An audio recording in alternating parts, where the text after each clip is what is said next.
Yes, magandang araw mga kapatid. So, kumusta po kayo? So, hope and pray that you're doing great and well today. And by the way, I will be sharing to you from the book of Luke, chapter 6, verse 46 to 49.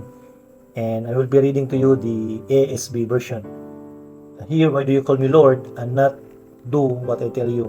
Everyone who comes to me and hears my words and does them, I'll show you what he is like. So he's like a man building a house who dug deep and laid the foundation in the rock. And when a flood arose, the stream broke against that house and couldn't shake it because it had been well built. But the one who hears and does not do them is like a man who built a house on the ground without a foundation. When the stream broke against it, immediately it fell, and the ruin of that house was great. So praise be to God, from the word that I'll be gonna share in today. And here, Jesus Christ is maybe he's referring to the people, to the disciples, to the apostles here, and he said that, why do you call me Lord, Lord, and not do what I tell you?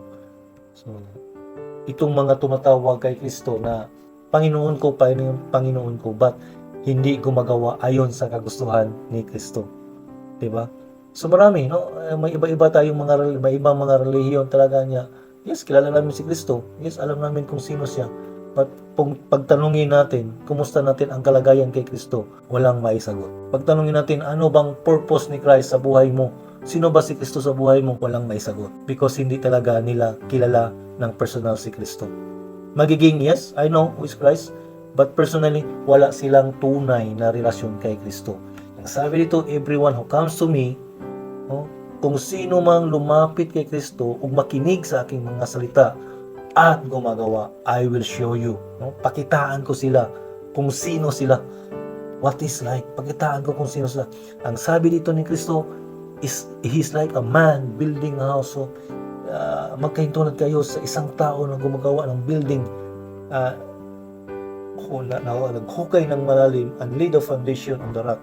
And when a flood arose and the stream broke against that house and could not shake it because it had been well built. So, ang sinabi itong foundation, yung panampalataya natin kay Kristo.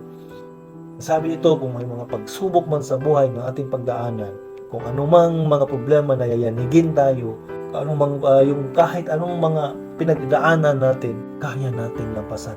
Nakangiti at nakatayo pa rin tayo dahil yung panampalataya natin ay nasa kay Kristo.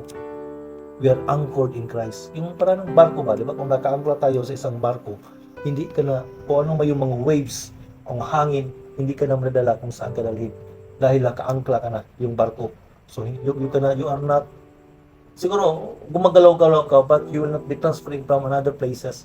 So, yun talaga sa buhay natin. Minsan mayayanig tayo, but we have a solid foundation in Jesus Christ sa buhay natin. Hindi tayo kayang yayanigin sa problema natin. Hindi tayo kayang maladaig sa ating mga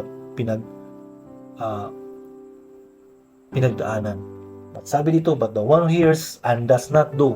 So, minsan itong yung mga nakakinig at hindi gumagawa, ngayon tulad sila sa isang tao na gumagawa ng bahay na walang pundasyon. So, ano man yun? Yung bahay ba? Gumagawa ka ng bahay, nasa buhangin lang, walang pundasyon. Pagdating sa mga pagsubok sa buhay, pagdating sa kung ano mang hinaharap o mga circumstances sa buhay, wala na.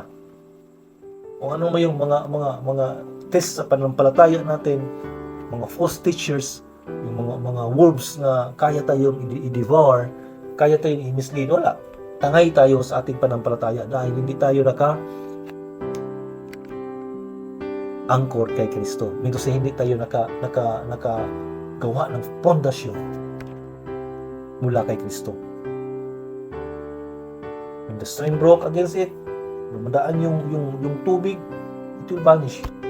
Itong tubig nito, yung tubig na talaga na hamon sa buhay, pagsubok sa buhay, maging financial, maging physical, maging sa panampalataya natin, sinusubukan tayo. If wala tayong foundation na magmula kay Kristo, talo talaga tayo. Maging madala talaga tayo, iyak talaga tayo. So, ganun talaga. And hopefully sana sa devotion ito, tandaan po natin, dapat tayo ay naka-anchor kay Kristo. Yung foundation natin sa panampalataya natin talaga, dapat palalimin pa natin. Paano natin palalimin yan? Sa pagkikinig at pagbabasa ng kanyang salita. pagsaliksik at pagbasa